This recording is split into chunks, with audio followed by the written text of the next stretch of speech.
Okay, we're burning the midnight oil here. Late night. Yeah, late night. Full transparency. Right now, it is Wednesday, January 15th, 8:10 p.m. right now. We're Troy Aikman, Joe Buck. You're right. Except on Wednesday night, not Monday. Yeah. But I'd love to be on ESPN.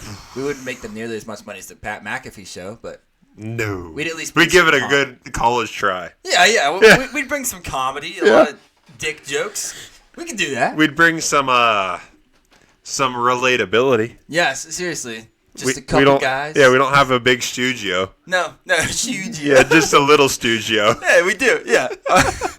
Cody's battling through it tonight. He's as you can hear, the mic definitely picked that up. Yeah, my voice is 2 octaves lower. Yeah. Than normal. Yeah, we gotta make sure to use that for our intro music, like something real low. Yeah, maybe lock them doors and turn the lights down low. Put some music on that's soft and slow. Baby, we ain't got no place to go. I hope you understand. I've been thinking about you all day long. Welcome back to Last Stop Sports Talk. We got a packed episode. Yeah, we do. We hope you listen through. Yes, sir. You heard it. One episode this week. One episode. Guys. We're cramming them all together. We got CFP Semifinals review. We got NFL wildcard review. We got CFP Championship and NFL Divisional Round preview. So, welcome back. Like you said, today's January 15th, 2025 now. We're already darn near 3 weeks into 2025. That's crazy. Flying. Yeah. But that's Keegan Kropp. I'm Cody Kropp. We're going to get right into it. Yeah. Let's start off with that. And I guess I forgot to mention, but we'll be having our Chris Collinsworth Glaze as we normally do to add on to that. And we'll also be doing a special little segment talking about some of our most valuable players, per se. Of our show. The LSVPs. Yes. For one, the last stop valuable players. Yeah, because if Nickelodeon can make Nickelodeon valuable players, we can do it too. Yeah, I'd say so. We don't have the power or the money or the slime or the fans of Nickelodeon. True. But we want to. Yeah, I guess. It's a good place to start. Yeah. We'll take what we can get. Yeah. All right, let's get into it. First game we'll go over here. The Orange Bowl, which was Notre Dame and Penn State. Notre Dame ended up on top 27-24. Penn State / Drew Aller basically snatched defeat from the jaws of victory. So, I mean, that's a little backwards from what it should be. But, yeah. They did, yeah. That's pretty much what happened. So, Penn State defense kept them in the game most of the time, especially in the first half. They were nearly dominating, making big plays, interceptions, and just making Riley Leonard look lost and the whole Notre Dame team look lost. But then Riley Leonard came back with a vengeance in the second half, mostly the fourth quarter, and they ended up on top. Penn State was making mistakes. Drew Aller shows signs of talent and then shows signs of the complete opposite. I don't get it, but so Leonard, he just stepped up when he needed to, and he continues to prove that he can hang with these higher end defenses. It by no means was it all him. Notre Dame all stepped up as a team. They were playing for Coach Freeman. I mean, you could tell, and Penn State just came up short because of some bad plays. But on the Penn State side, since their season's done now, Tyler Warren, their tight end, he's going to be first round, right? Yeah, he'll be middle of the first. Right now it's looking like middle of the first, maybe as early as even possibly top 10, depending on who. I'll go check it right now. I mean, he's kind of there it is. He's trying to be almost like a Taysom Hill-esque. Yes. I was to the point quarterback. I was to the point in that Penn State game. I'm like, can we just leave Tyler Warren in the QB position and just let him run it the rest of the time? Yeah. He could do it. He's incredible. He's an incredible player, but that's not a surprising thing to anybody. Also, Nick Singleton, he had a dominant game this week. He had 3 touchdowns, and he was the running game. Their other running back, he did good too, Katron Allen, but jeez. But Nick Singleton, man, he's just I think he's upped his draft stock over the year too. He's just absolute dog. Oh, some little news. Katron Allen and Nick Singleton will both be coming back, as well as we already know Drew Aller is coming back. So they're getting the band back together, except for Tyler Warren will be going to the draft. He is currently the number 1 tight end of the draft class, as he deserves to be. He did everything for this Penn State offense this year, basically, through the air at least, especially. Ranked 17th. Oh, wow. 17th overall. Yeah. That seems fair. Currently Very projected fair. to go number 14 to the Colts. Jeez. Is the most common mock draft scenario here. I think he's one of those, not quite Brock Bowers level, obviously, but he's one of those, you could make a case for him on any NFL team. Mm-hmm. He's just that good. He's an all-around player. And then Abdul Carter on the defensive side, he's a dog. And the whole PSU defense is just littered with studs all over the place. Excuse me. And so Penn State, it's good that they're getting those guys back. Yes. That'll help, but they unfortunately came up short, and it's going to be tough for Notre Dame next week. Ohio State championship. Yeah. Yeah, I mean, as you said, Abdul Carter, he's going to be drafted in the top 5. In this game, he had 8 pressures to go along. Like, 8 pressures is crazy, if you guys don't know. To go along with 2 tackles for loss and 1 sack. And then even his buddy, not that his buddy on the other side, the other edge rusher named Dennis Sutton, is going to be drafted as highly, if at all, because everybody can see he is greatly helped out by Abdul Carter, but even Dennis Sutton had 2 sacks in this game. Yeah, he had a big game. That whole defense was flying around. They were. Yep. Including Zakie Wheatley had 16 tackles. Insane. Yeah, very insane game, and it fell apart at the end. Once again, like, if you're a Penn State fan, obviously you are frustrated. Our group chat was just blowing up. Oh, yeah. We've seen this before. Yes. Big games, Penn State don't mix well. Yeah, and it's no fault to the running game. As you said, they were running the ball for 5 yards a carry. Yep. And they should have stuck with it. Yeah, but they didn't put it into Drew Aller's hands, and the rest, every Penn State fan is going to be pissed off for the next 6 months until the next season starts. Because I don't know, we're not big Drew Aller people, and that game especially showed you why. Yeah, why we're not Drew Aller people. Missing easy throws. In big moments, he seems to be like, I'm gonna chuck it deep, and it's not accurate usually. No, throw it in the double coverage. Yeah, that's but he's got another year to learn in college football. He's got the size, the talent, and he's shown he has the talent, but he's just in crunch time like that, it seems like I don't know, just wires get disconnected in his head and just something doesn't think straight. Takes too many hits to the head during the game, and it all knocks him loose. And there's no Allen wrench on the sideline to screw that back. You're right. That's kind of a between games thing. You can't exactly. Yeah. That's not an on the road job. Right. You got to be in the shop for that. They don't have that in the medical tent. No. Yeah. No. But anyways, basically we knew whoever won that Notre Dame Penn State game was going to be playing Ohio State, and that's exactly how it turned out. Yep. This was the Cotton Bowl. Ohio State won 28-14. Excuse me. But we'll start on Texas side, because Texas did do a pretty good job keeping up with them. They did. And that was my take away from this was for a team outmatched at nearly every position on paper. Yeah. Like basically up and down the rosters, you could see that Ohio State was better. The better team. I mean, I was impressed by these Longhorns. What they put on the field was impressive. It was a tie ball game at 14 headed into the fourth quarter. Yep. Ohio State then scored a touchdown to take the lead 21-14, just over 7 minutes left in the fourth quarter. Texas drove it all the way down to the 1 yard line. First and goal on the 1 yard line. Here's how it went. First down and goal. 0 yard run. Okay, they got stuffed. You're still on the 1 yard line. That'll happen. Second down. Handed it off to I think it was Quintravian Wisner. Yeah, probably. Negative 7 yard run. Oh. That's not good. No. You're back to the 8 yard line. Yeah. Then third down. Incomplete pass to the back of the end zone. It's like, okay, this isn't good now. Because now we're at fourth down at the 8 yard line. Yep. Kind of had to go for it now because there was 2:29 left in the game. And this is the big play that everybody remembers because Quinn Ewers was sacked and stripped by Jack Sawyer, which was kind of cool story because Ewers' former roommate whenever he went to Ohio State. Yeah. 83-yard scoop and score, all done by Jack Sawyer. What a dog that guy is. One heck of a play. Just like a blue collar, hard worker, like nose in the dirt. He's gonna get it done for you. Yep. And it was like kind of. I hate Ohio State. We all do. Yeah, we all do. But like that was a cool moment. It was like that's actually funny. That was his former roommate. And then he said he came back onto the field because now they were down 28-14, and Quinn Ewers is like, "Screw you." Yeah, that's pretty good. Yeah, he's like, "Screw you." Yeah, pretty good.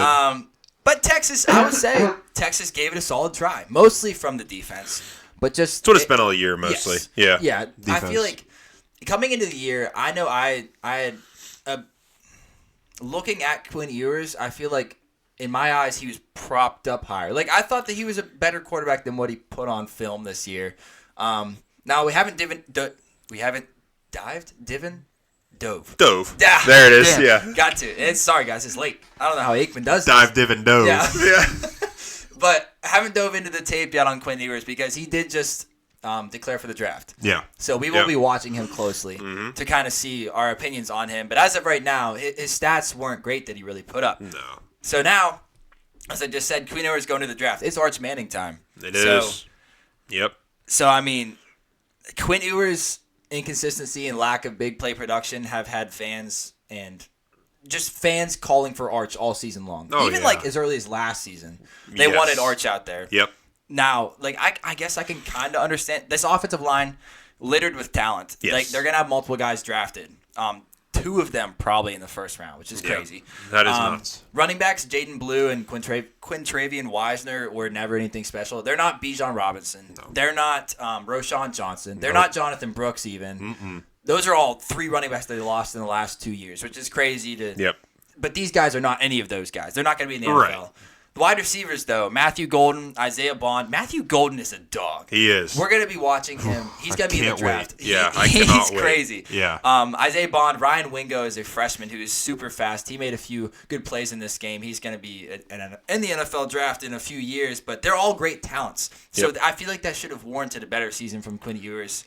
So I guess even if Quinn Ewers was not done, he was going to transfer either way. Yeah. His time in Texas was done. So now every Manning family fan is going to finally get to see what they want. Arch Manning starting football games for the Texas Longhorns. But that's the story for next season. We're not going to get into that because who is moving on is the Ohio State Buckeyes. And there's just too many.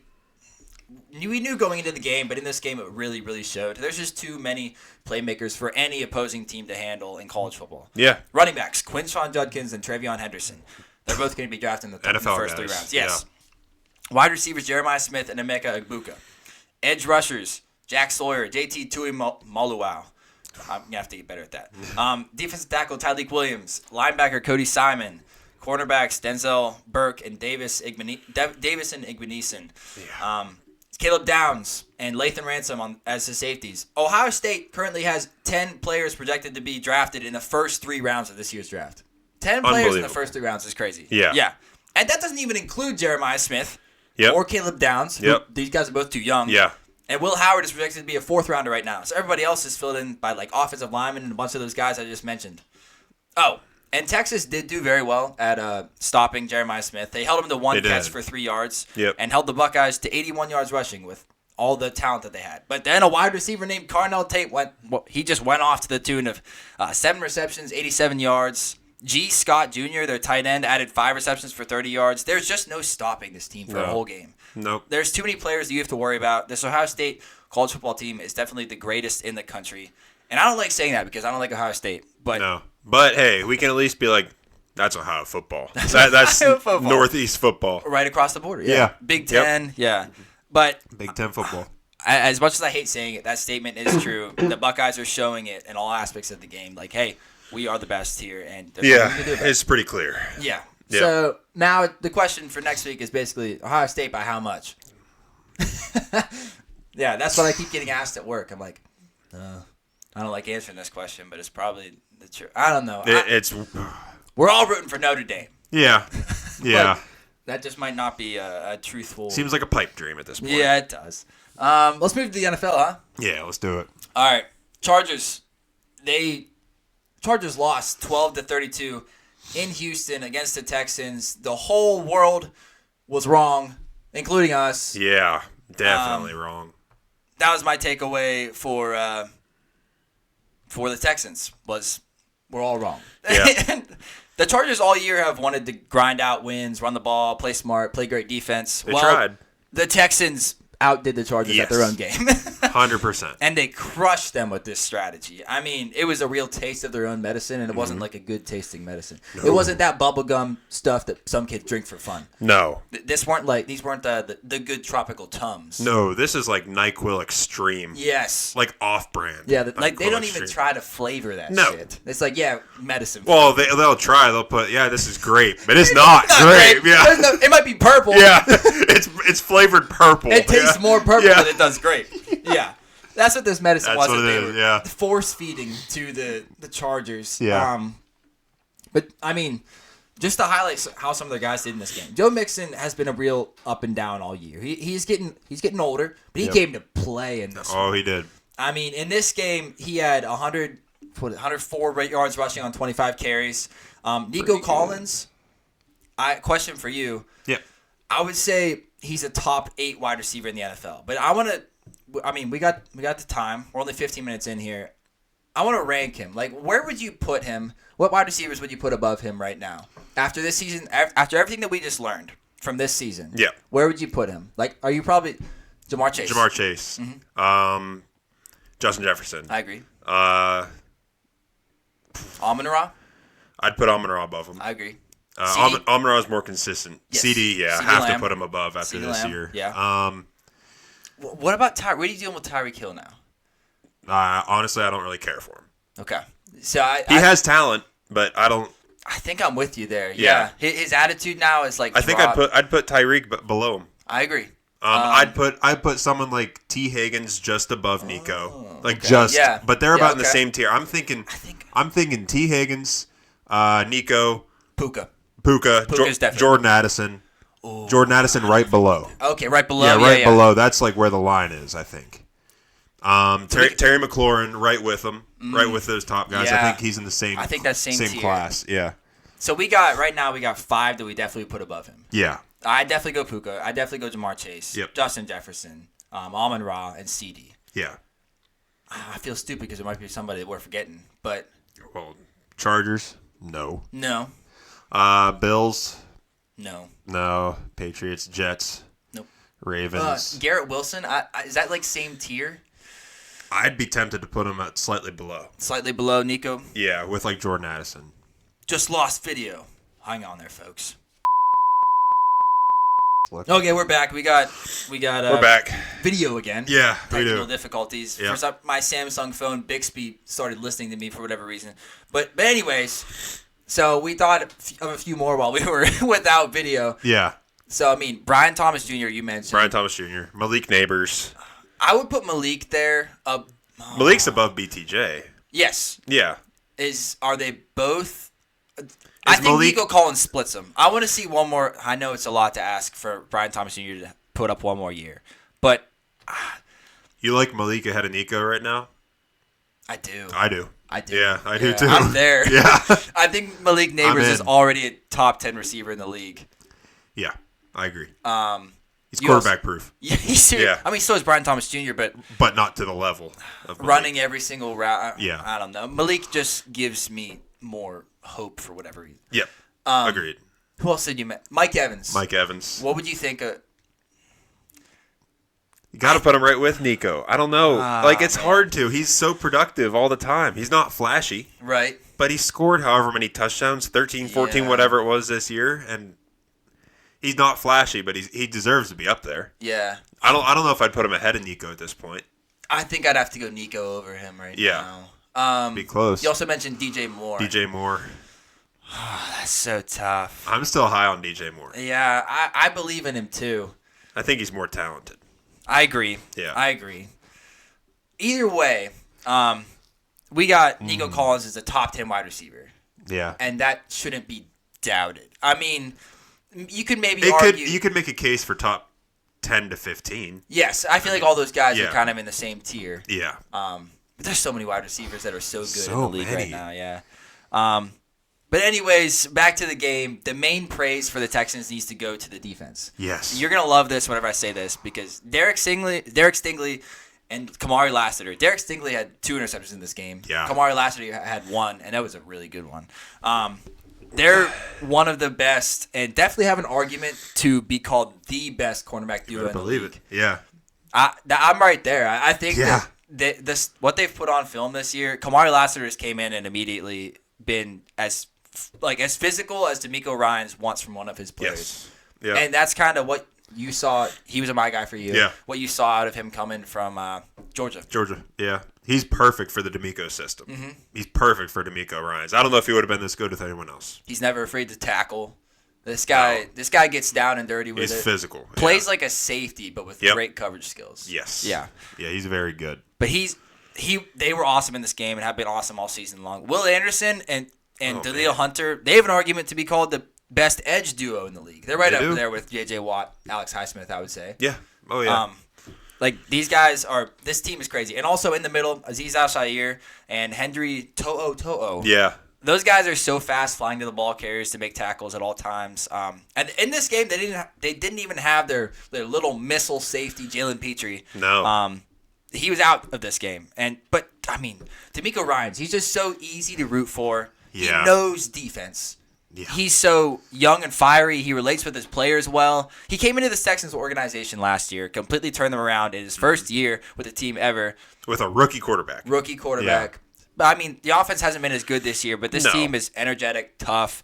They're fun to root for. And I feel bad that I picked them. I picked against them, Yeah, I do too. Because I've been giving him respect all year and then jumped off, and I should have known. No, you should have known. I know. That defense is loaded, man. It's loaded. Yeah. I know. I'm super this team is going to be scary, I feel like. Obviously, offense took a little step back. Maybe you could call it a sophomore slump for C.J. Stroud. But, you have... lost receivers. Yeah, exactly. You're down to only Nico Collins. Yes. Yep. Mm-hmm. For the Chargers, though, basically... Here's what I'm going to say. Insert that Leonardo DiCaprio meme, him pointing at the TV. That was me, watching the Chargers in this game. Lo and behold, Chargers play a well-coached defense with great players, and they can't move the ball unless it's going to Ladd McConkey. Yes. Who was great in this game. Oh, yeah. I was completely wrong about him coming into the league. He had 9 catches for 197 yards in this game. Incredible. Yeah. Yep. But offensively, that was it. Yes. That was it. Completely. 50 yards rushing in this game for a whopping 2.8 yards per carry across the whole team. There is no difference-making running back on this roster. No, but that also definitely speaks to the Texans' defense. It does. They rally to the ball, especially on run plays, run stuffing. And, we just talked about – I just mentioned all the players that the Texans have to make plays on their defense, and they absolutely did make plays in this game. But let me just read you the rest of it. So, as I said, Ladd McConkey, 9 for 197 and a touchdown. Let me just read the rest of the receiving stats for this Chargers team. Let's do it. Will Dissly, 5 targets, 2 catches, 16 yards. Ooh, gross. One of their fullbacks, Tucker Fisk, who's number 42, 1 catch for 15 yards. DJ Chark, always forget he's on this team. Me too. 4 targets, 1 catch for 10 yards. Ooh, and then gross. Darius Davis, a very good return man. I like Darius Davis, but don't use him enough. Number 12, he had 1 catch for 4 yards. J.K. Dobbins had one target, 0 catches. Hassan Haskins had 1 target, 0 catches. And Quentin Johnston, after he just had the game of his life, was it last week, 2 weeks ago? Yeah. 5 targets, 0 catches. That hurts. That does hurt. You're not going to win a football game like that. Doing some quick math here, that's 41 receiving yards total for the rest of the team. Ladd McConkey had 197. So. The 45 actually. My bad. Sorry. But this team, you need playmakers. I've been saying it all year. I do believe Justin Herbert is a top 6 quarterback in this league. Yeah. I think he's right up there with those guys. But he can only do so much with such little playmaking talent around him. Yep. He threw 4 interceptions in this game, so it was partially his fault they lost the game. A big portion of it. But yeah. What is he? Who's he throwing? He's throwing it to Ladd McConkey, and if Ladd McConkey's off taking a breather because he's running for basically whatever you count, all the yards he's running on routes, he's probably ran for 400 yards in this game. Oh, probably more. Probably more. Yeah. He's out there sprinting. He's done a couple miles. Yeah, he's out there sprinting for miles, basically. Yeah. Dude needs a little break, and then if he takes a break, it's Justin, no one else can catch. Yeah. All right? You're better off throwing it to the sidelines. Yeah. Yeah. But In this game, it came down to the Texans capitalizing off turnovers, and the Chargers did not. The Texans turned the ball over 3 times, Chargers 4 times. Chargers got 3 points off of turnovers. Texans got 10 points off of turnovers. Do I think this team, Chargers, will be good once they actually add some playmakers? Absolutely. Yeah. They're well coached. Yep. They're disciplined. I do believe in Jim Harbaugh now. I was kind of skeptical of him coming into this year, but I do believe now. Yeah. Because we've seen them do it in some games against lesser defenses with these excuses of playmakers. Yeah. But against the playoff teams, whenever you want to try to make a run, it's not going to happen if you don't add some guys. Agreed. Steelers, Ravens. Steelers lost 28-14, and Steelers should have just packed it up at halftime and went home.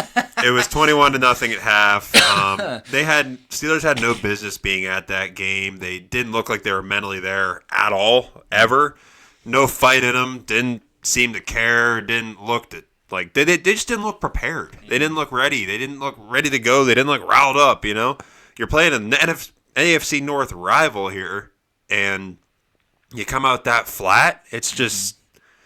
It's embarrassing, to be honest. I mean, I'm sure for them, but for fans, for everybody looking at them, it's just embarrassing because everyone's dogging on you for good reason. Yeah.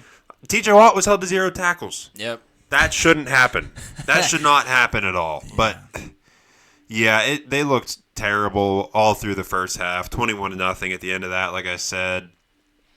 They showed a little bit of life coming out in the third quarter. They marched it down pretty well and rushed through a nice ball to get a touchdown there, and then they ended up with another long touchdown to Pickens, who about got his head taken off. But Ed Reed would have taken his head off back in the day, but thank goodness it wasn't Ed Reed. Yeah. But needless to say, they just looked bad. So they keep their streak of first-round exit quickly. Yep. They keep it alive. Yeah. Keep that first-round exit alive, and it's just bad as a Steelers fan, so that's why football season's over. It's hockey season, boys. Hey, the Guinos! They aren't doing so good either, but yeah, they need to rebuild. A lot of season left. Yes. A lot of season left in hockey. Yeah. On the Ravens side, they, of course, look dominant. They look incredible. No one could tackle Derrick Henry or seemingly wanted to, but, I mean, it makes sense. It's cold. Yeah, he was – I don't know how much he ran for. It doesn't matter. He ran for all of it. He ran for all of the yards. 186 yards and 2 touchdowns. Yeah, he looked unstoppable. And then no one could figure out who was going to get the ball for the run, whether it was Lamar. It was just embarrassing, but that's what you get whenever you have that Derrick Henry and Lamar combo that we've seen all year and why they're so good. It's because you don't know. You're scared of Derrick Henry, and you're scared of Lamar taking 85 yards behind your back. You can't – it's incredibly hard to stop. But so they were both incredible this game. And even Rashad Bateman, he's been coming on as of late. And, this latter half of the year, he's been very, very good for that team. And, of course, Steelers continue to not be able to cover tight ends just because they don't know they exist. So on the Steelers side, they need some work to say the least. Yeah. I honestly don't know at this point. I've been thinking about it. Yeah. I don't know. I was going to ask you, what do you want to see? I don't know. Yeah. Do you want a new quarterback? We'll start there. I don't know. Do you want a new offensive coordinator? I'll give him another shot. Okay. I don't hate him yet. Yeah. Yeah. Good. I mean, I feel like that's a lot of Steelers fans. It's like, we want change. It's like, well, what do you want to happen? Exactly. Kind of, you guys tried change in this past offseason. Yeah. Obviously went in with hope, and the beginning of the season was very, very good. Yep. Schedule typical. got tough. Yeah, typical. Schedule got tough. Yep. And then crumbled under pressure. Yeah. I don't know. Maybe we can talk about this probably in later episodes during the offseason, but head coach, I don't know. It's definitely fire Tomlin season for the angry Steelers fans. It is, but it's going to happen every year. I don't think what people don't think of is who are we going to hire? Yep. Ben Johnson's about the only one I'd be okay with. Yep. Other than that, who was out there? Mike McCarthy? Yeah. Think that's going to go well, Steelers fans? I don't know. I'm right there with you. But it's tough for the Steelers right now. I had limited confidence in the Steelers going into this game just because Ravens are a juggernaut in this league. But coming out of that game, I have next to no confidence in the Steelers. Yeah. So That's what it is. But the Ravens look really good, of course, going into their next game to play the Bills. Should be a good one. They didn't Tough even one. have their clearly best receivers, Zay Flowers, in this Yeah. game. Yep. Didn't even play. Didn't matter. No. Just run Derrick Henry for 200 yards. Yeah. Yeah, it's I'm with you there. I don't know. Nobody knows what's going to happen with the Steelers. I like now that they have a very go-getter GM, a GM who is active. Yeah, he's making moves. Yeah, Omar Khan will make moves. It's just that everybody, he's probably right now like looking at the roster like, what the hell happened? Yeah. And there's going to be moves that'll be made. Nobody knows what they are, but he probably doesn't even know what they are right now. No. But I hope no one calls for his job. I haven't seen that out there at all because I don't think he's to blame at all. No. Like, he made moves to bring guys in. Like, Patrick Queen, really good linebacker, but ended up not playing well. I mean, like, what are you going to do? Yeah. What are you going to do? Yeah. I mean, Deshaun Elliott, I feel like, had a pretty solid season. Yeah. Dante Jackson did, too. I think he outplayed expectation. Yes, I agree. I had very low hopes for Dante Jackson. I mean, he didn't do great this year, let me say. No, but better than what we probably had. Yeah. I also love what Omar Khan does in the draft. Yeah, he does very well in the draft. Continuously finds value. That's one thing that it's not a big change that I want to see with the Steelers, but use Darnell Washington. Please. The man is a mountain. Yeah. If anything, at least like for the fun factor, Yep. It's at least fun to watch this guy truck people. He's so big. Oh, he's so big. No, but back to that like draft thing, it's like Zach Frazier, the center, he played all year long and didn't hear anything about him pretty much, but that's good. Like, you don't want to hear like, oh, the center messed this up, the center messed that up, but like, just step right in and play NFL football and do pretty well. I know one NFL analyst that I listened to was so impressed. He wanted Zach Frazier for the Rookie of the Year. He played so well.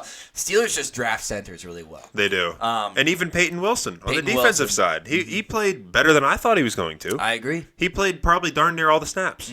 Nick step right in. Nick Herbig, yeah. These are all guys that Omar Khan brought in. And yep. So I agree with you. It's not Omar Khan's fault. No. It's just don't know where to go from here. Whatever the hell happens on the field, change it. Yeah. Do something. It's like that Please. That stick figure meme where he has like a stick and he's poking a rock. He's like, come on, do something. Yeah, exactly. I like all the memes because that makes sense. Just, come on, do something. Come on, do something.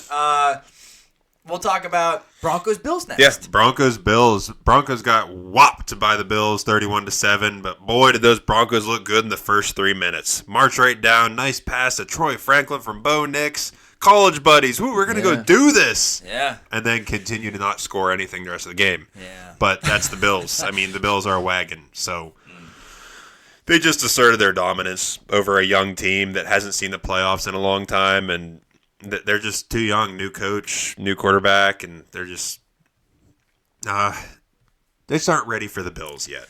And that was very, very, very evident.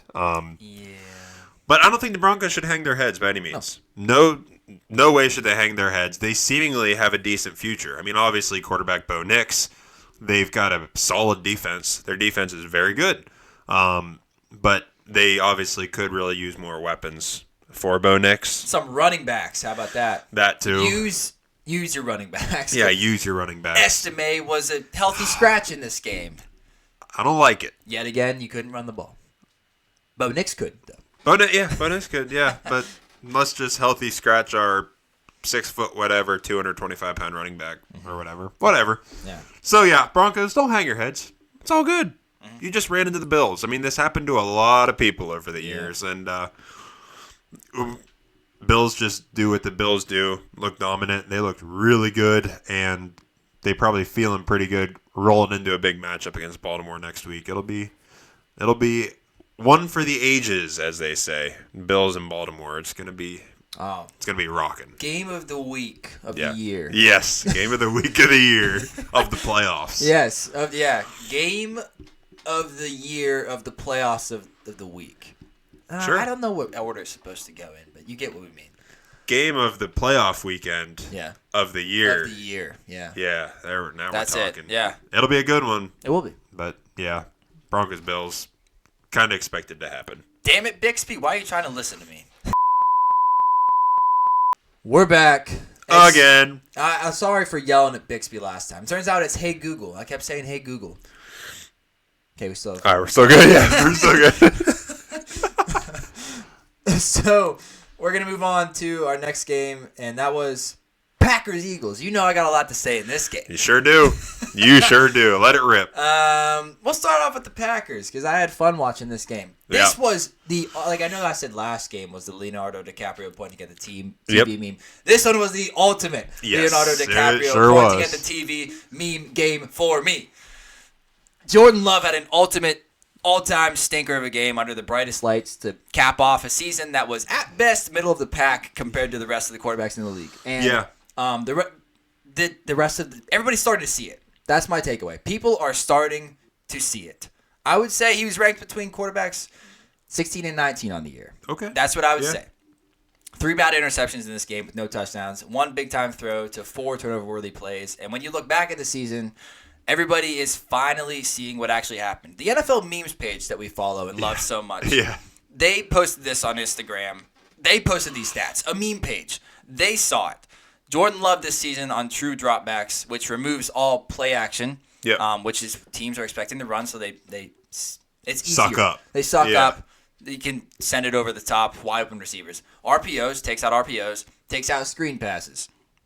Jordan Love's stats, if you take out all that, 57% completion percentage, 15 pass touchdowns to 15 interceptions, and a 77.6 passer rating. Now, that is, per passer rating, it goes up to like 153. Yeah. So that's like half. Yeah, that is not good. This is what I've been saying. Great. Jordan Love has been greatly helped in the stat sheet by the threat of Josh Jacobs running the ball on these play actions his yak beasts that he throws to, which are Jaden Reed had one. Oh.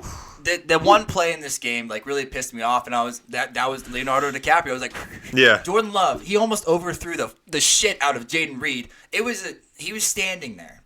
It was a curl route. Yep. He turned around. Jordan Love chucked it to him. Almost overthrew him. Jaden Reed had to jump up, catch it, come down, break 4 tackles. Yep. Because it was 1st and 20, break 4 tackles before he got the first down. And he got the first down. It's a typical Jordan Love throw. Jordan Love threw it 6 yards down the field. Yeah. He was trying to throw it 11 yards down all the field. Year. Yeah. All year. And this is exactly how Shanahan offenses are run. I mean, you can say like, oh, Brock Purdy's got Deebo Samuel. Jordan Love has Jaden Reed. Yeah. Brock Purdy's got George Kittle. Jordan Love has Tucker Kraft. Yeah. It's all the same. I mean, Isaac always tries to tell me he's not a Shanahan system QB. To that I say, wrong. Jordan Love finished the season ranked as the QB 18 in passing grade according to PFF.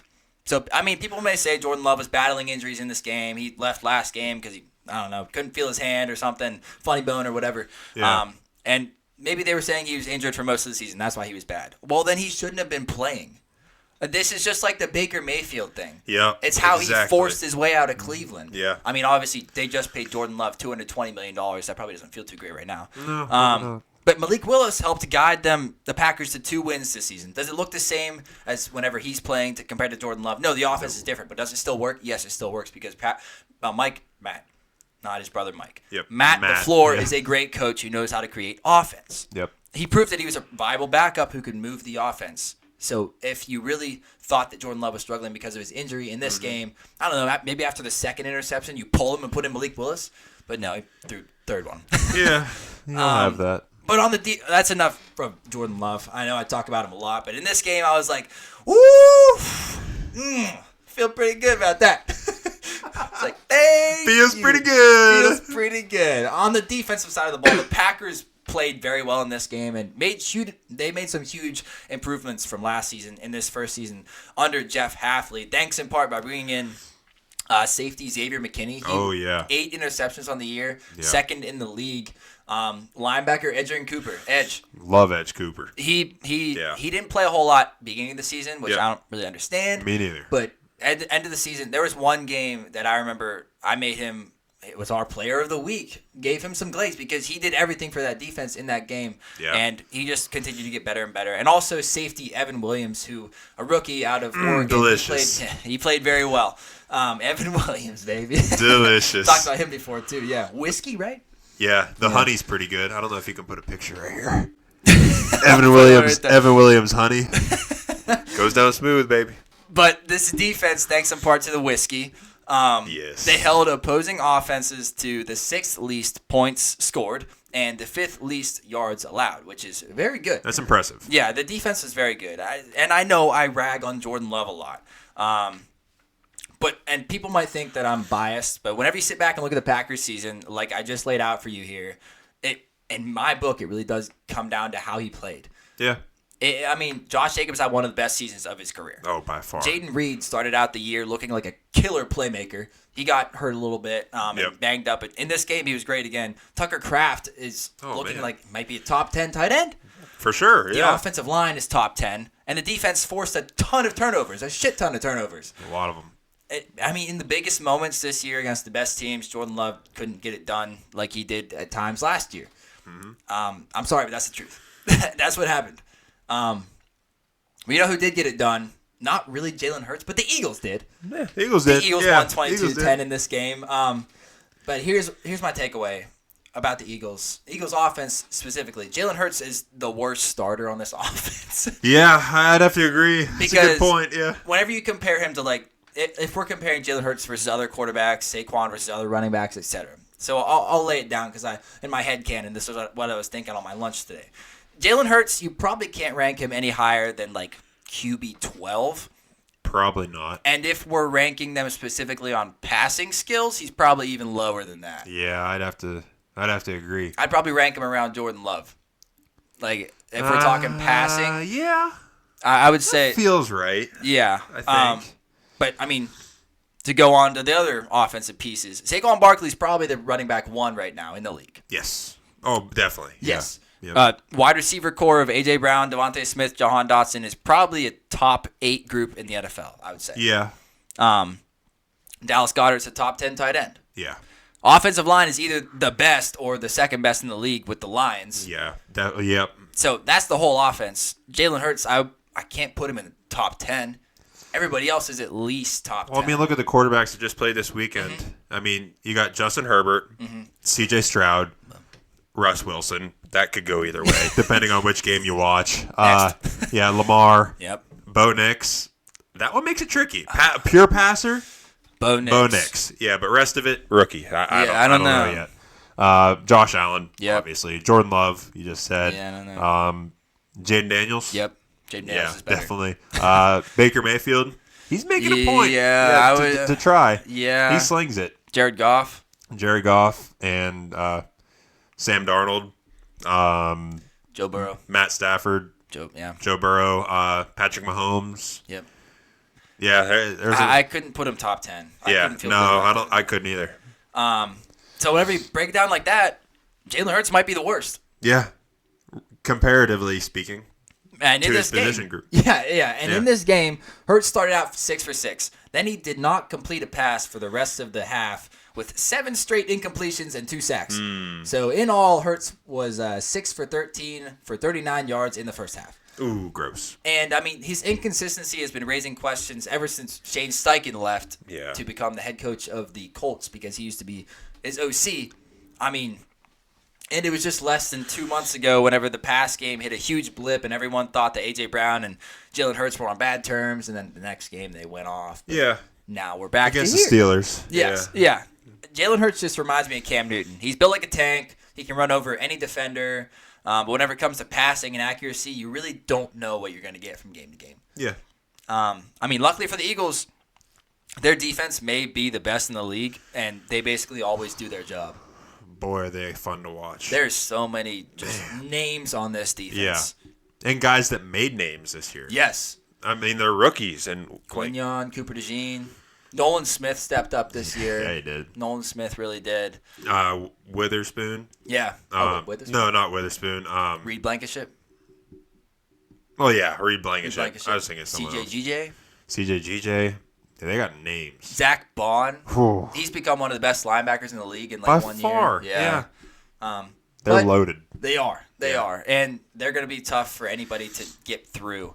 But the story of this boring game, A.J. Brown reading Inner Excellence by Jim Murray Murphy on the bench during the game. He said that it helps him keep his mind sharp during the game, describing the challenges of football as 90% mental and 10% physical. Love it.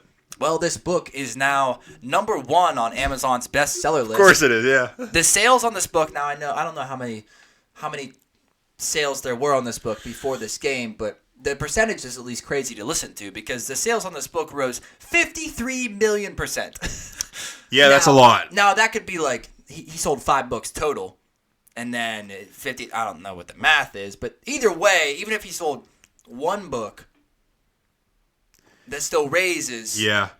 I don't know. It's a lot. Yeah. It's a lot. So good for Jim Murphy. Good for Jim Murphy. Good for Jim Murphy. He better give A.J. Brown a little kickback. Seriously. Not that he needs it, but, like, just give him a little. Are you on team book, or did you think this was weird? At first I thought it was weird just because I didn't know what he had. Yeah. But then I'm like, you know what? Whatever gets you there. Like, I don't hate it at all. Yeah. Like, some guys look at an iPad. Yeah. Some guys like Read a book. Yeah. Get you a little motivation. I saw some people saying, like, that's very diva-ish of him. Which, like, I don't know, because, like, I don't know either. That's just because people are used to the standard of a coach yelling at you to get you motivated. But, like, that doesn't have to get you motivated. Like, whatever gets you motivated. I don't hate it. Yeah. I mean, it was a down game. He only had 1 catch in this game, so people, I think, saw it like this guy's pissed off. He's, like, just trying to read a book and take himself away from the situation. It's like, I don't know how I feel about it. I don't know what kind of statement that he would be trying to make by reading a book. I don't know. Like, you know how, like, LeBron is always reading a book, but he's always, like, on the first page? Yeah. Yeah, well, he was, like, at least middle of the book. He was deep. He had it. At least had it looked like he was deep. He posted a picture of it, and he had it. Now, he could have done this all, like, very quickly for the picture, but there was, like, bookmarks. There was I was going to say, he probably has highlighted stuff. Yeah. I believe it. I mean, he's that high level of a receiver that I believe he does stuff like that.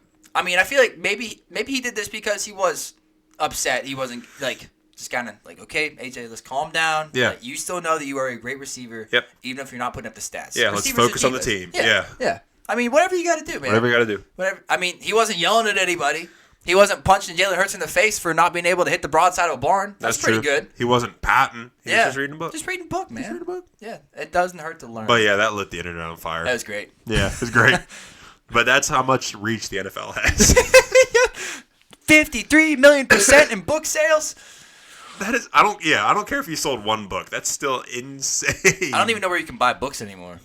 Amazon, probably. Oh, that's probably it. That's probably it. Yeah. Oh, I guess Amazon's bestseller. Oh, okay. I didn't even hear it. That makes sense. Well, once again, good for Jim Murphy. Probably still a Barnes and Noble out there somewhere. Probably is, yeah.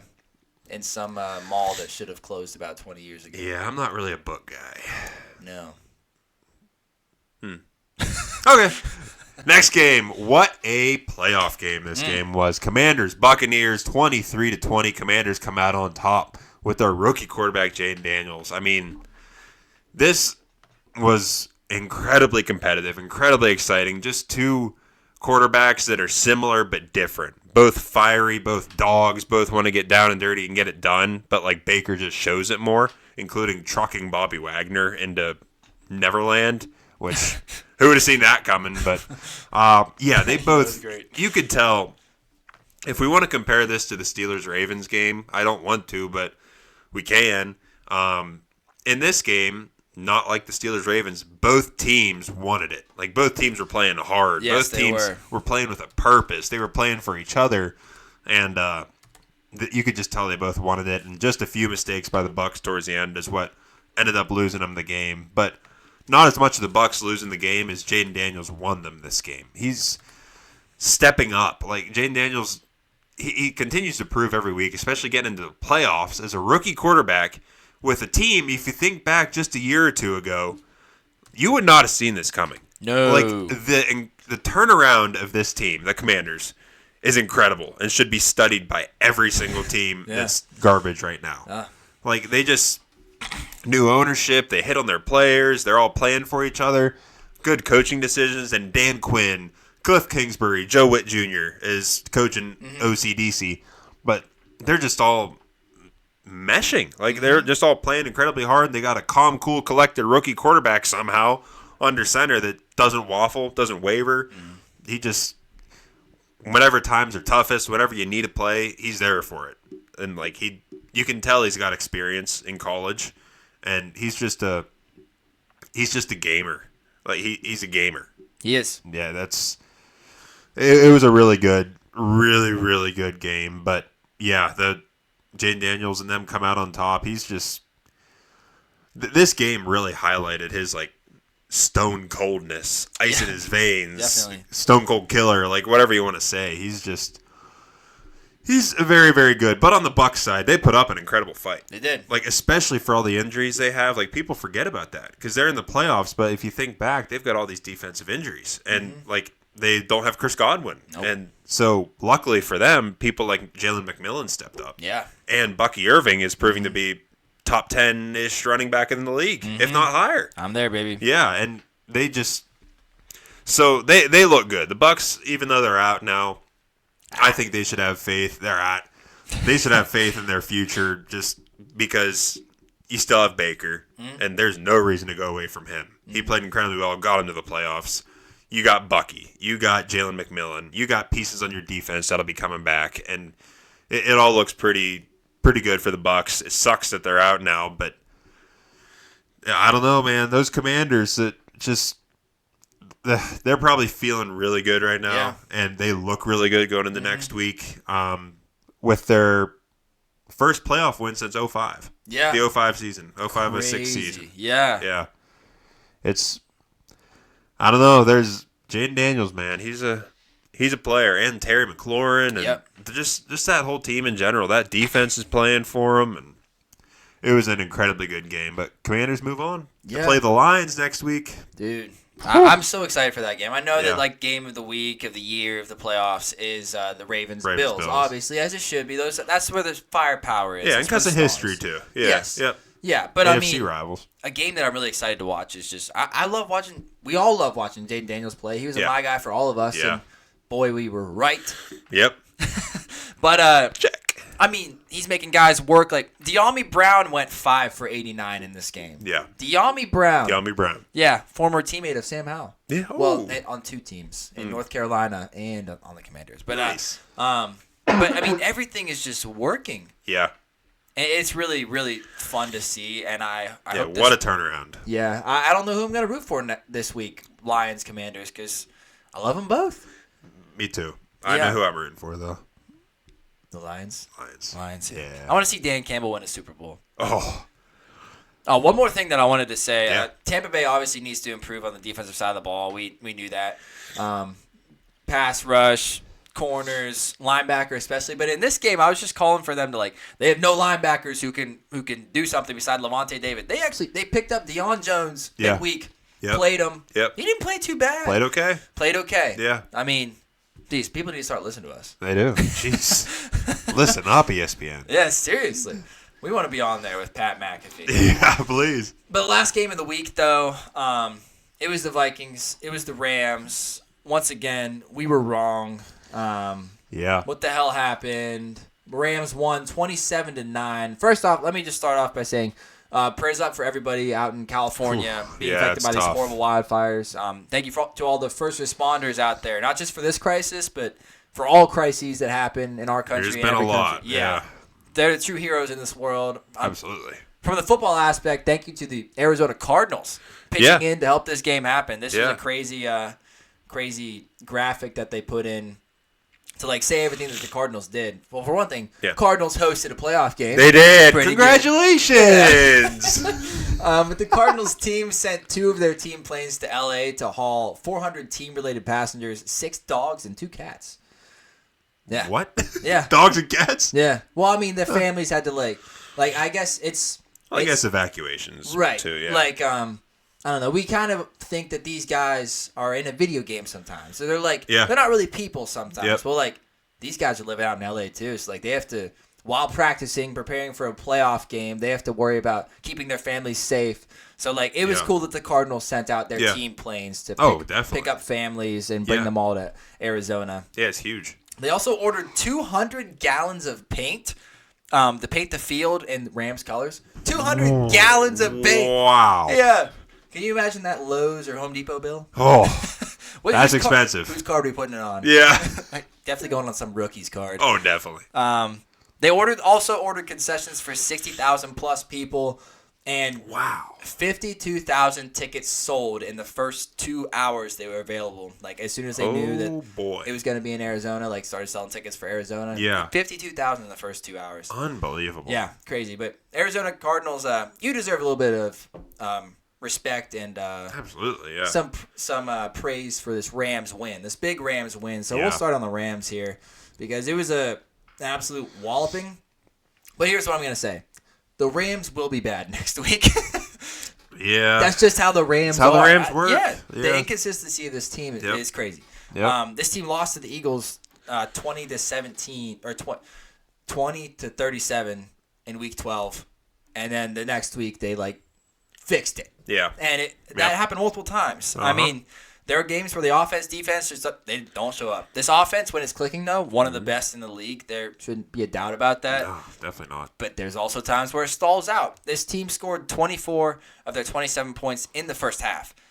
Honestly, this team is lucky that their defense played great in this game because the Rams offense finished this game with 3 straight punts. Those were the last 3 drives. But yikes. As the broadcast was saying, shout out to Chris Shula, the Rams defensive coordinator, and his defense in this one. Yep. There were times during the season when the defense could be really criticized, but not in this game. No. I tell you what, they were dialing up pressure from all angles. 9 sacks. 9 sacks they had on Sam Darnold. That's crazy. That shouldn't happen in a playoff game. That shouldn't happen in a playoff game. That was the most in a playoff game since many, many years. I can't even remember. It was so long ago. But there were 12 players on this defense with at least 1 pressure. That's crazy. That's nuts. 12 players. Yeah. That's more than 1 defensive starting lineup. Yeah. Yeah. There were 5 players with at least 5 pressures. Let me just say, this front 4 that the Rams have is awesome, man. And they're going to be awesome for years to come. Jared Verse, he's your defensive rookie of the year. My guy, Jared Verse. Yeah, my guy for me, you, and Carson. Yeah. Jared Verse has been amazing this year. He is a hellraiser. Yeah. Right there across from Byron Young, the guy who they brought in the 3rd round last year. He's also been great. Kobe Turner, another 3rd rounder from last year, who was brought in, played alongside Aaron Donald last year. Everybody's like, okay, but what's he going to be without Aaron Donald? He's still been great. Yeah. Still been very great. Very good. And then also Braden Fisk, a guy who I didn't show a lot of love to before the draft. He's been solid. It's very solid. Yeah. Florida State brother with Jared Verse. Yeah. But Byron Young is the oldest right now at 26 years old. All these guys are under. The rest of these guys are 26 or younger, which is absolutely crazy. That's crazy. Cornerbacks: Akello Witherspoon, Darius Williams, Kobe Durant. They all played great coverage in zone or man in this game. They had Sam Darnold looking confused and seeing ghosts again. Oh boy! Oh no! Yeah, but I mean, just a phenomenal performance all around in this game. Stafford made great decisions. Sean McVay didn't want to take the ball out of his hands. He kept throwing it. Yeah. Kyron Williams had the usual tough running that he does. He almost split himself one time and just about fumbled. I think they usually rolled down that time. He did fumble once, but the team got it back. But he just about – I thought he was going to tear something. I was like, no. Yeah. I just got a Kyron Williams jersey. But also a great game from Tyler Higbee. He was hospitalized with a chest injury. He was coughing up a little blood, I guess. Yeah, that's not good. He's stable, in stable condition. He traveled home with the team. Puka did his thing. Yeah, of course. Didn't even need Cooper Kupp again. It'd be crazy if they didn't need Cooper Kupp, and after all that, can you imagine the offensive performance they would put up if they got Cooper Kupp involved? But now it's time for the Eagles. Yeah. They play the Eagles now. Stifling defense that just held the Packers to 10 points, forced Jordan Love into 3 interceptions. And in all the games this season with the Rams played lights out football, they backed it up with a worse performance the following week. So yeah. Now, did the Eagles offense look great this past week? No.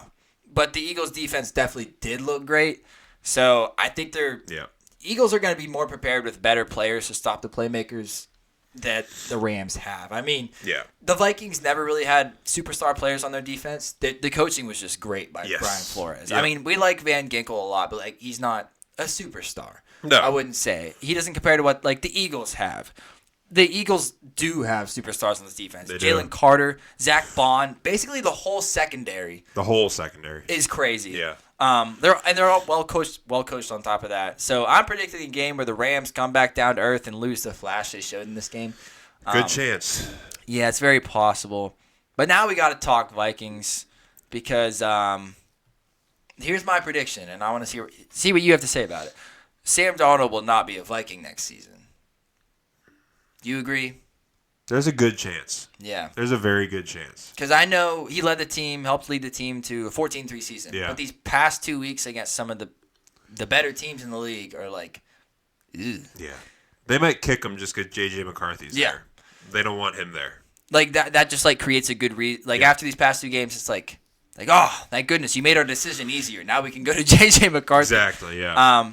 But as we know, he signed a 1-year contract before the season. Yeah. The season, he put up 4,564 passing yards, 66% completion percentage, 36 passing touchdowns, 13 interceptions, 34 big-time throws. He was ranked as the number 12 quarterback in passing grade according to PFF. But on top of that, 27 turnover-worthy plays, pressured the most times of all quarterbacks, actually. 57 sacks, which was second most in the NFL to only Caleb Williams.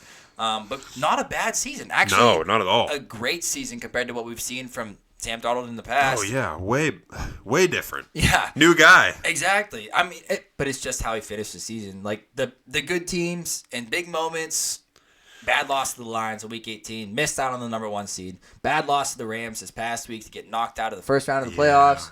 Took 9 sacks, as I said. Now, some of them were quick pressures from, like, corners off the edge.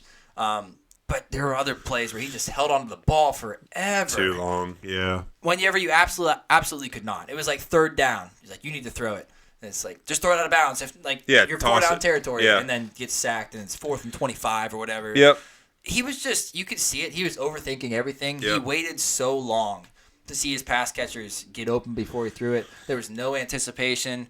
It caused him to be behind and inaccurate on a lot of throws. I mean, no help from the run game in this one. No. Aaron Jones has seemingly got more and more worn down as the season went on. He's no spring chicken. He's 30 years old now. But this was definitely Sam Darnold's worst game of the season. Yeah. And the absolutely biggest have-to-have-it moment. And recency bias is a real thing, as we've said. It is, yep. Teams who have championship aspirations want their quarterback to play well against the best teams. Yeah, big games. Biggest moments. Yeah, exactly. Yep. Now, will Sam Darnold be signed somewhere? Absolutely. He will. Oh, yeah, definitely. I'm assuming he's going to go to a team with good weapons who believe they're just a quarterback away. Like, the Vikings have great weapons, obviously. There's nobody better than Justin Jefferson. So here's my teams, and I want to see what you have to say about them. The Browns. Yeah. I mean, if they don't like the quarterbacks that they could draft at number 2 overall, because we know as of right now this is a weak quarterback draft class. So yeah, it is. I can see him go to the Browns if they think that they have something to play for. Another 1-year deal or so. Yeah, exactly. I can see that happening. Yeah. The Colts, I feel like they could sign him cheap to compete with Anthony There's Richardson. Chance, yeah. Because Chris Ballard, their GM, has already said, like, we're bringing in competition to compete with AR. The Jets. No, I don't think he goes to the Jets. I don't think he goes to the Jets. No, there's no way the Jets want him back. He doesn't want to go back to the Jets. Yeah. The Saints, we don't know what's going to happen with Derek Carr. If Derek Carr is gone, that'd be a good fit. Mm-hmm. Chris Olave, Rashid Shaheed, both coming back. Yep. It's not a terrible situation. I don't think it's as bad as it looks. The Steelers, would you want Sam Darnold? Like, would you rather have Sam Darnold than Russell Wilson and or Justin Fields? No. No. Who would you rather have? Out of those three, who do you want? Now, let's say I think Sam Darnold will probably want a contract like $45 million. How old is Sam Darnold compared to Justin Fields? Justin Fields is slightly younger, right? Were they the same draft class? No. Sam Darnold was before. Justin Fields. But Sam Darnold was young. He was. Justin Fields is 25. Sam Darnold is 27. Give me Justin Fields at this point. Okay. With how I'm thinking right now, I'm ready for a young guy. Yeah. Okay. Just let someone grow with the team a little more. That's fair. That's where I sit right now. Right. Who knows? In the offseason. Yeah. And then my last team, the Rams, ? If Stafford is thinking about retirement. Yeah. I could definitely see McVay going out there and be like, yeah, we liked what we saw out of the kid, not from this game. Darnold's a slinger. Yeah. He'll sling it. I feel like McVay would love him. Oh, yeah. And McVay definitely, he's one of the best coaches in the league. He has the confidence to be like, I can make it work with that guy. Yeah. And he probably will. Yep. Yeah. So those are my teams, and I think I mean, it's not over for Sam Darnold. No. I just don't think he's going to be on the Vikings. I mean, right. Now the plan was always for J.J. McCarthy to be the franchise guy. Basically, nobody expected Sam Darnold to be this good. Like, you had some guys be like, I don't think he's going to be that bad. He's not going to be that bad. It's like, but nobody thought he was going to be this 4,500 yards passing. Yeah, seriously. But here's my scenario here. If you start J.J. McCarthy next year, Yeah. which you and I were both very low on him. Yes. He was my quarterback 7 and your quarterback 9 of last year's draft class. Yeah. I might have been slightly wrong, but we'll see. We haven't seen him play in the NFL. But if he can only lead you to a record of like 500 next year, say you go 9-8, 8-9, are the other players and fans going to hate you for letting Sam Darnold go? Yes. 100%. That's the trick. Yeah. This all boils down to how much faith the Vikings have in J.J. McCarthy. That's really what it is. Yeah. I mean, but it's not one person's decision. Right, yeah. Yeah. I mean, you saw what Sam Darnold did in the regular season. Now in the biggest game, he flopped, but he just helped you through a 14-3 season. Now, I think J.J. McCarthy coming into the league, he was pretty inaccurate, indecisive, not ready for the NFL yet. Right, yeah. And he's been injured all year. He hasn't been practicing or throwing. Yeah. So I can't really say he would be better next year. I mean, even though I haven't seen him throw in an NFL game yet, I didn't like what I saw from him out of college. But yeah, he'll be better. I can't confidently say that. No. Now, obviously, they think he's going to be good because not really drafted him. Yeah. But you let Sam Darnold walk. I mean, that's your choice. And I feel like he is going to be asking quite a bit of money because he saw what he did, and this guy has been down in the dumps for years. He's like, I want to make my money while I can. But, I mean, this all of this comes down to a final point that I have. I think that this team is going to finish last in the division next year, the Vikings. That is my take right now because here's who they could be losing. Boy. They could be losing Sam Darnold, obviously. These are all the guys whose contracts are up this offseason. Sam Darnold, Aaron Jones, and Cam Akers. Those are their top 2 running backs. Yeah. They weren't great, but they are still 2 of your higher players on the depth chart. Yep. The Cam Robinson, their left tackle, who came in and filled in for Darisaw. Darisaw. But, I mean, that's okay. They don't really need him. But their right guard, Dalton Reisner, he was a starter. Their defensive tackles, Jonathan Bullard, Jihad Ward, and Jerry Tillery, the 3 interior defensive linemen who played the most snaps on the team this season. Their 3 starting corners, Byron Murphy, Stephon Gilmore, Shaq Griffin, all of them are up. Cam Bynum, their starting safety. Yeah. Boy. And the Vikings currently have just 4 2025 NFL draft picks. They have a first rounder that's 24th overall. They have 1 third rounder and 2 fifth rounders. Ooh. So looking at the roster now, based on what we learned this season with what they could possibly lose in game, I think this team finishes last in the division. Now, they do have $73 million in cap space. That helps. So they can make moves with that, but that's my prediction. Hot take? Yeah, it is a hot take, but like Justin Jefferson's still there. he is. Yeah. He is, but if they're starting J.J. McCarthy, I don't believe in that. I don't feel good about it. Look at Malik Neighbors in New York. Yeah.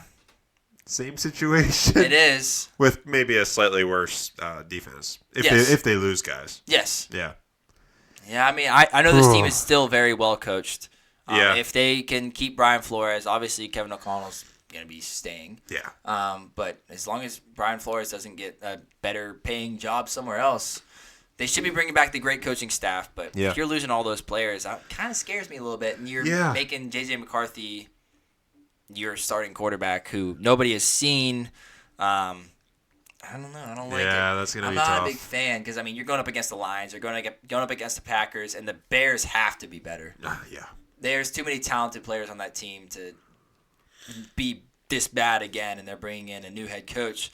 And they're a year ahead now with a year under Caleb Williams' belt. Mm-hmm. So it's going to be. I don't know. It's a great division, obviously. Yeah. But I don't know. That's my take. I get it. I see it. All right, let's glaze some folks from this past week. I'll start off first. I got to glaze Jaden Daniels. I mean, I already gave him glaze, but at this point, got to give him a little bit more just because he more or less tried to carry this team and did carry this team through a win in the playoffs. He absolutely did. You want to go 1 defense, 1 offense? Yeah. Okay. Well, then, I mean, I know we do it a lot, and we talk about him a lot, but I could really either go Derrick Henry and or Saquon Barkley. I'm going to go Saquon, though, because this guy is the ultimate team guy. Yep. This guy, to end the game, he slid. Yeah. And it was after like 17 yards. He could have taken the ball to the house. Like he could have gone another 50 yards and then slid. But he's like, you know what? Save all my hits for next week. Yep. He's like, I don't care that I didn't get the rushing record. He still put up 25 carries for 119 yards at 4.8 yards per clip, which is pretty damn good. But yeah, just ultimate team guy. Yeah. You can't hate Saquon, man. No. He's been great. Love Saquon. Yes. For my defensive guy, I'm going to make it a combo meal. Yeah, I got to do that Texans corner combo. I love it. Of Kamari Lassiter and Derek Stingley Jr. I mean, they're just so freaking good. Like Derek Stingley was a known stud coming into this year, but for Kamari Lassiter, one of my guys, to come out there and do what we think he could, showed out, get him to the next round of playoffs. Absolutely. 3 interceptions between both of them this past game.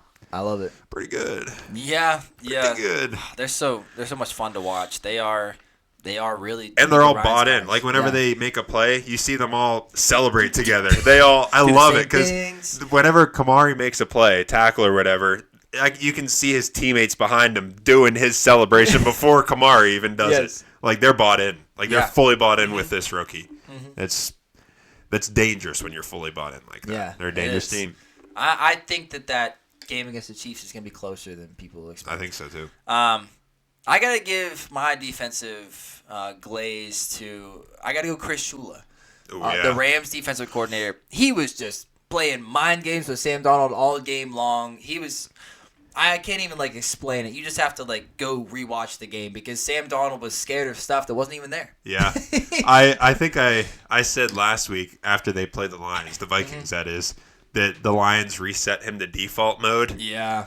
I was wrong. That was this week against the Rams when he was truly reset. Yeah, so all props to Chris Shula. Was he super good all year long? No. Nah. But whenever you have Byron Young getting 8 pressures, Jared Verse getting 7 pressures, Michael Hoyt, a 300-pound edge rusher, getting 5 pressures, Kobe Turner getting another 5, and then Braden Fisk getting 6 pressures. That's crazy. You're doing something. You're cooking. Are scheming something up because the Vikings' offensive line wasn't that bad before this game. No. You, my man, are amazing. You were in your bag, baby. He was in his bag, baby. I'm telling you, baby, that is my bag. That is my bag. Yeah. All right, next segment. Let's move on to our prestigious LSVPs. Like we talked about, the last stop valuable players. So our kind of MVP talk. Maybe not true MVP for the league, like they'll talk about on the TV, but just who we've been loving all year long. Yes. And deserves to be talked about. I mean, we'll start it off with the Josh Allen-Lamar talk. Josh Allen versus Lamar Jackson and where we sit with that. It needs to be talked about. I'll give you the stats for both of these guys because they were obviously both amazing this year. But Lamar Jackson, he threw for 4,347 passing yards. He had 43 touchdowns, only 4 interceptions. He was great. And he always is doing stuff on the ground. He added another 996 rushing yards. Now, that is including this past game. But either way, I mean, they always say that MVP is not – it's only for the regular season, but I mean, it always kind of feels like it isn't. Yeah, true. But let me give you Josh Allen's too because he was a tank as well. He just wasn't – he didn't put up the stats that Lamar Jackson did, but he put up 4,003 yards of his own, 30 passing touchdowns, 6 interceptions. So that's not as great of stats as he put up in past years, but he also threw in 577 rushing yards and 12 rushing touchdowns. So where do you stand? Who's the MVP of this year? Because let me just say that AP All-Pro voting came out, and that's the highest of the high. Pro Bowl, people are it's I don't really care if I'm Pro Bowl or not. No, not anymore. All-Pro is the best of the best in the league. Yeah. And they put out a first and a second team. Lamar Jackson was first team All-Pro quarterback. Yep. Josh Allen was second team All-Pro quarterback. Yeah. What is your take here? Well, if you just look at stats, it makes it tricky. Because you're like, oh, man, Lamar has stats for days except for rushing touchdowns. I mean, we need to say that real quick. Josh Allen, 12 rushing touchdowns? Are you kidding me? That's unheard of. But, sure, a bunch of them are short yardage, but a lot of them are 10-yard freaking blowing people up and taking Lamar them. Jackson only had 4. Yeah, it's unbelievable. So if you just look at stats, you're going to think one thing. But I don't like to just look at stats. I like to look. It's all about context. Yeah, it's all about it. All about context, all about how they play. This is the eye test. And to me, it's hard to put Lamar over Josh Allen. Just because of when Josh Allen came through, how he came through for the team, and what he did in crunch time. Lamar did it too. Don't get me wrong, but Josh Allen just did it on a more like clockwork, like schedule basis. It's like, all right, Bills look like they need one here. What's going to happen? Well, I can tell you who's going to do it for the Bills, and it's going to be Josh Allen and no one else. Yeah. Like, it's not going to be Derrick Henry. It's not going to be their pass game. It's not going to be anyone else. It's going to be Josh Allen carrying them to the top. So that's why I think I have to take Josh Allen as like true MVP of the league. That all-pro first team thing, that feels like it's more like people looking at stats. Right. Not that Lamar was bad, because Lamar was obviously incredible this year. He was. He's awesome, but I like Josh Allen a little bit more than Lamar this year, just because of when he came through and how he did. I'm with you there. I am fully on the Josh Allen train because Lamar Jackson, you talked about it just previously.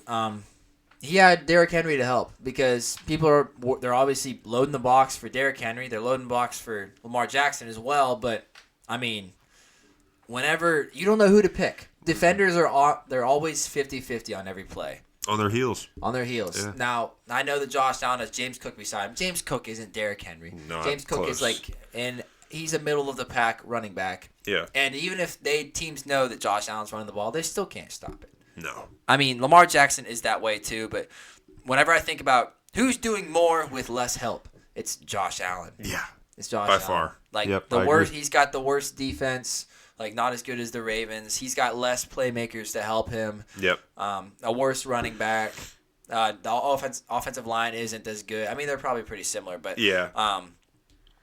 give me Josh Allen all day. Me too. I'm super excited for this matchup this Me weekend. too. It's going to be amazing. But Yep. yeah, let's talk about some guys who have just if we made a highlight tape of all of our episodes this year, reviewing everything, who would be the most valuable players here for us?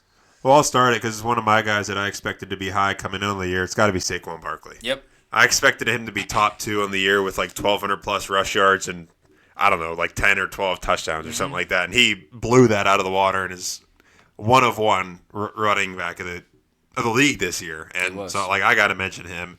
Saquon Barkley's an absolute dog, and he's – yeah, if I haven't been glazing him, someone else was glazing him on this show just because he did it week in, week out, like clockwork. He absolutely did. Well, then I'll give you my running back who I was glazing all year long. Ever since I scouted him, Bucky Irving. Yeah. Heard of him? Yeah, heard of this guy? Yeah. We had talked about him a little bit, but he's leading the league in yards after contact per attempt. He is breaking tackles left and right. He's a human joystick. Yeah. He is he finished 8th in the league in rushing, and all these guys ahead of him had at least 250 rushing attempts. Bucky Irving had 224.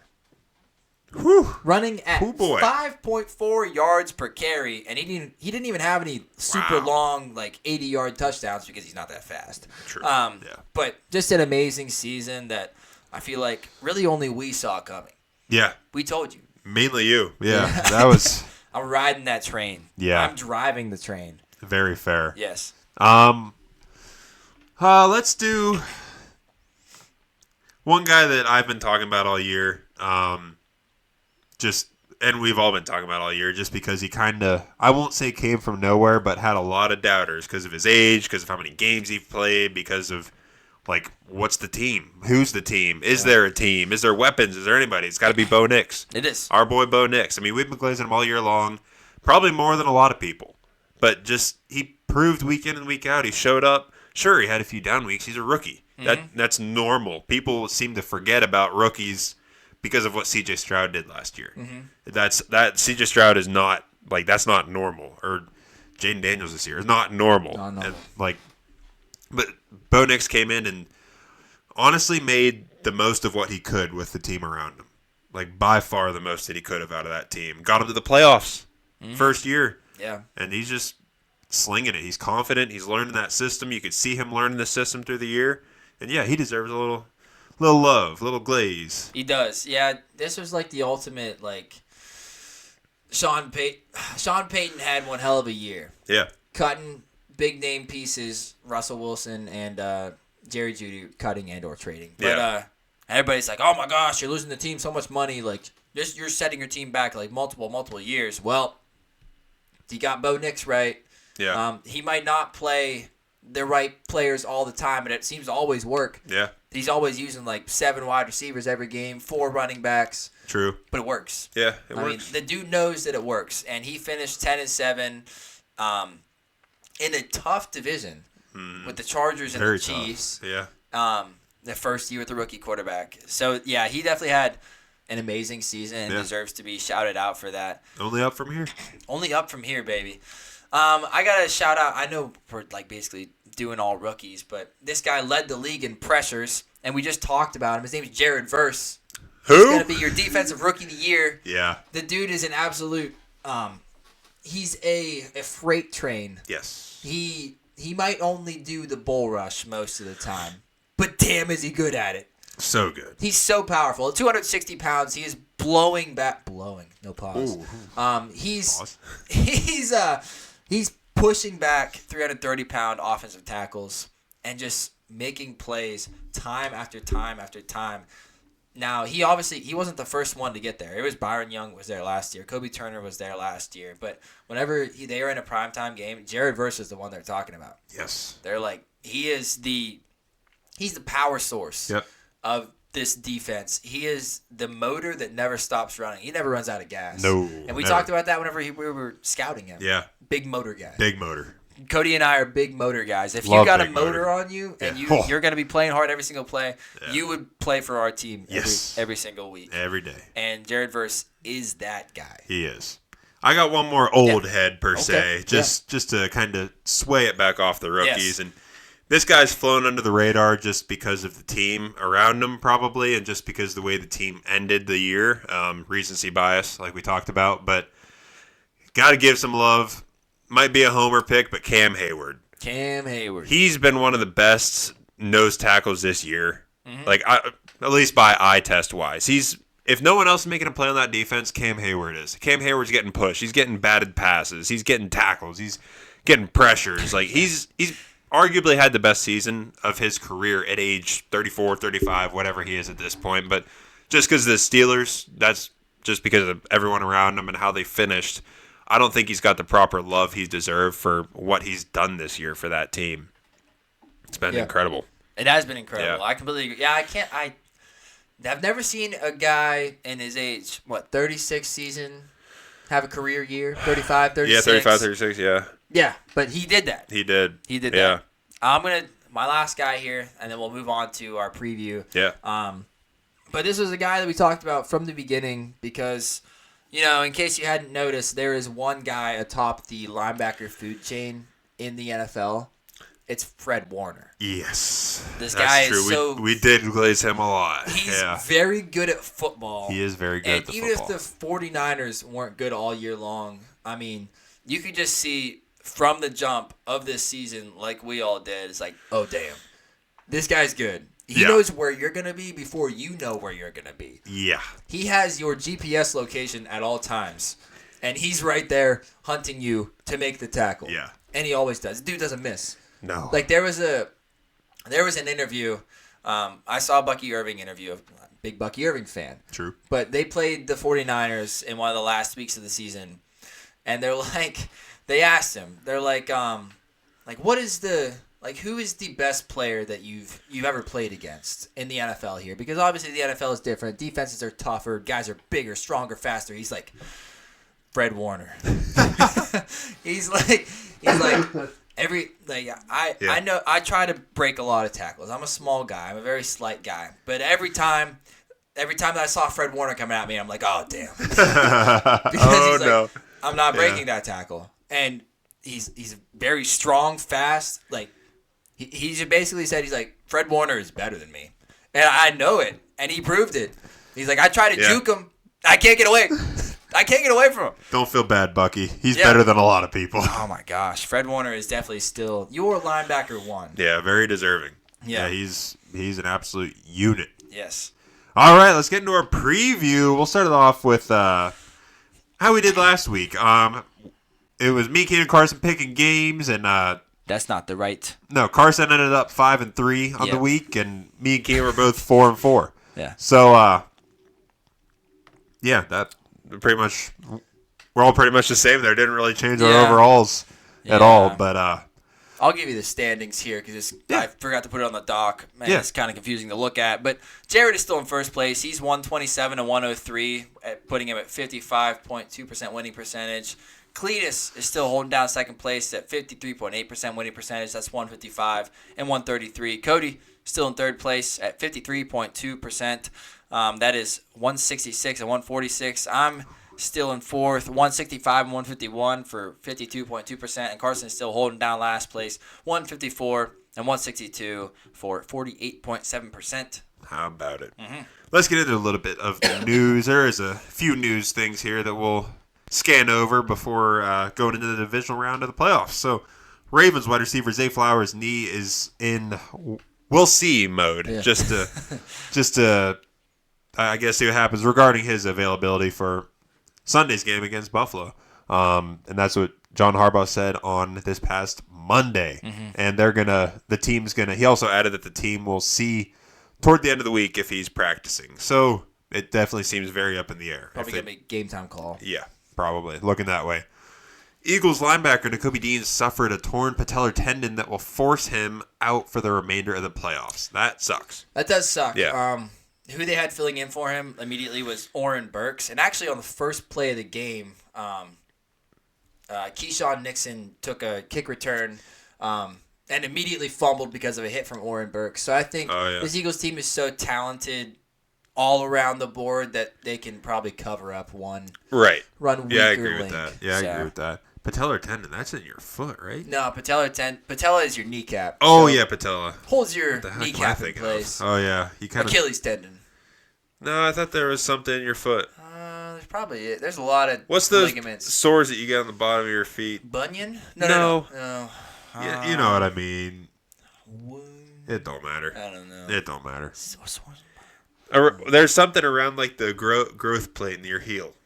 Oh, yeah, that's not patellar. No. Oh, no. Your calcaneus is. No, I don't know. It don't matter. Your heel bone. But yeah, you kind of need your kneecap to stay in place. You do a little bit, especially when you're a linebacker to go out and do some hitting. Yeah.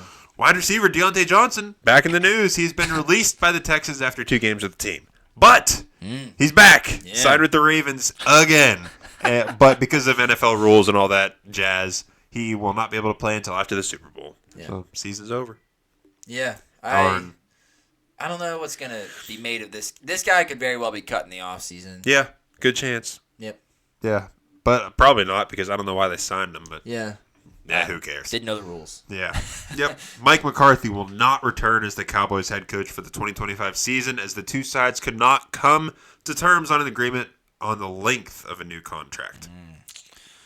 I don't know. I think there's more happy people about this than sad. Yeah. That's the vibe that I get from Cowboys fans. This seems like more Mike McCarthy was like a good friend of Jerry Jones. And everybody else is like, come on, fire him already. Pretty much. It's like, you know what? We're kind of thinking about keeping Mike. Yeah. Good guy. He's a good guy. Probably makes a good casserole or something. Oh, yeah, he does. Or maybe his wife does. Yeah.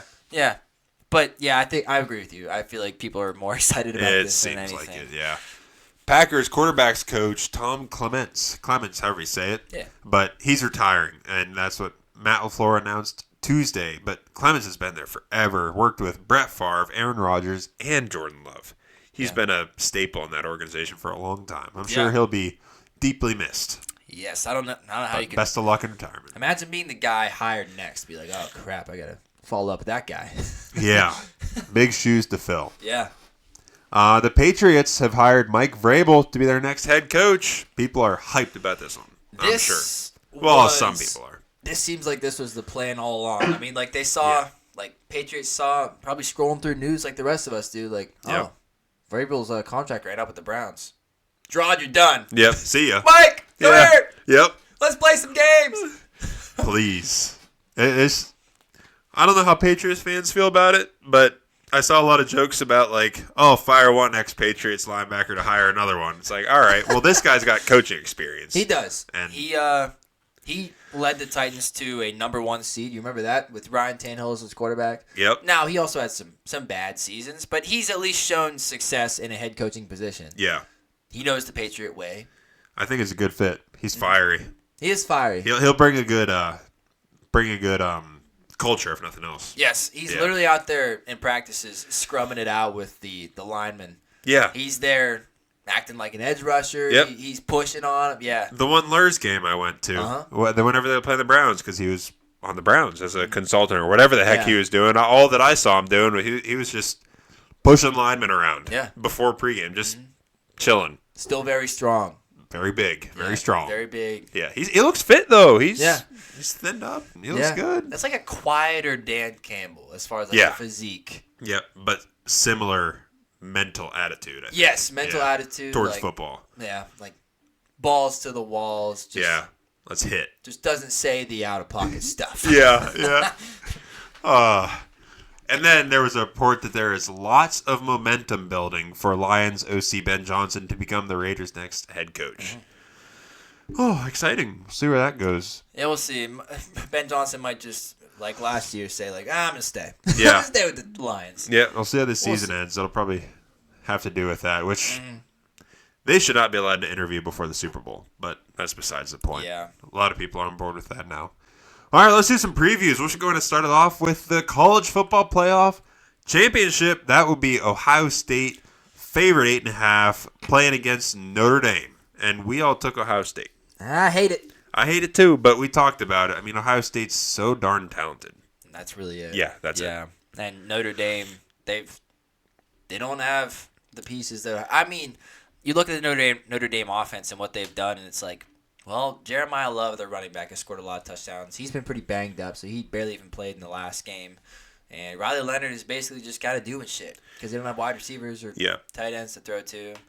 So it's like, and you're going up against like an almost NFL team.